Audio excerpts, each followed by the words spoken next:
This is Scarlett Roger, your empowerment coach, and I just want to take a minute. I just kind of really feel led by the Lord to share a really great book that I read every day. A few years ago, actually 8 years ago, I had two pits. One pit that I thought was big until I actually had the real dropping of the basket in my life.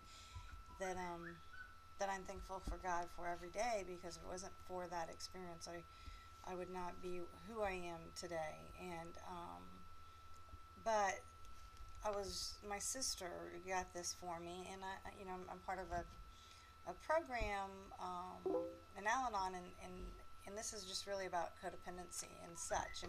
And I really loved today's reading, so I thought I would share it with you. Accepting ourselves, March 3rd. While driving one day, a woman's attention focused on the license plate ahead of her car. Be who you are. How can I, she thought. I don't know who I am. Some of us may feel confused when people encourage us to be ourselves. How do we know ourselves or be who we are when for years many of us submerged ourselves in the needs of others? We do have a self. We're discovering more about ourselves daily. We're learning. We're deserving of love. We're learning to accept others as we are for the present moment, to accept our feelings, thoughts, flaws, wants, needs, and desires. If our thoughts and feelings are confused, we accept that too. To be who we are means to accept our past, our history exactly as is. To be ourselves means to be entitled to our opinions and beliefs for the present moment and the subject of change. We accept our limitations and our strengths. To be who we are means we accept our physical selves as well as our mental, emotional, and spiritual selves, for now. Being who we are in recovery means we take that acceptance one step further. We accept ourselves and our history. Being who we are, loving and accepting others, is not a limiting attitude. Accepting and loving ourselves is how we enable growth and change. Today I'll be who I am. If not yet certain who I am, I will affirm they have the right to an exciting discovery.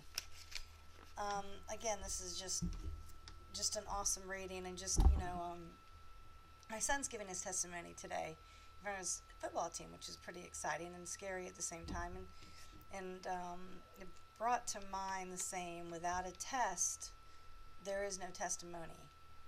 And I have had my share of tests. I've failed miserably, and God's going to keep putting you through those tests until you figure out how to pass. And passing would be trusting God.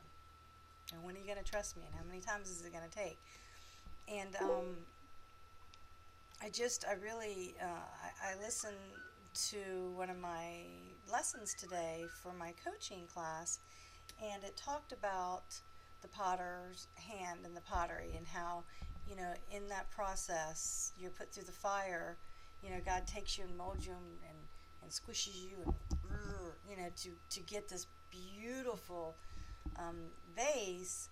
But in the process, it hurts a lot, and then you are put through the fire for the cleansing, and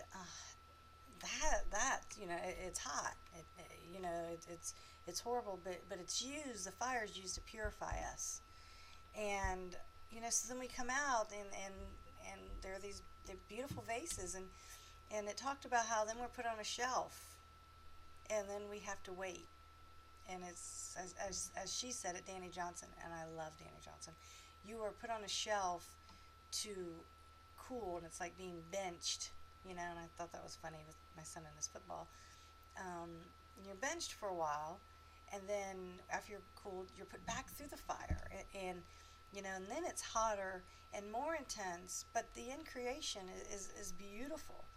And just accept the fact that we're going to be put through fires, and we're going to be put through tests, and they're not always from Satan, and most of the time they may not be from Satan. And I can sometimes say, that was a spiritual attack or what have you, but a lot of this is God's using these experiences and using these things in your life to purify you,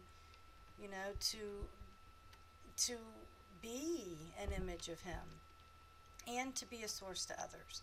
So I just thought that was really good, and I just wanted to kind of share that with you. And something else in this that that I thought about when I'm speaking to as an empowerment coach, and specifically to my young mothers, um, because this could absolutely speak to, we lose ourselves a lot because we're trying to fulfill the need of others, and that's in a codependent relationship, and how you have to start taking your needs first.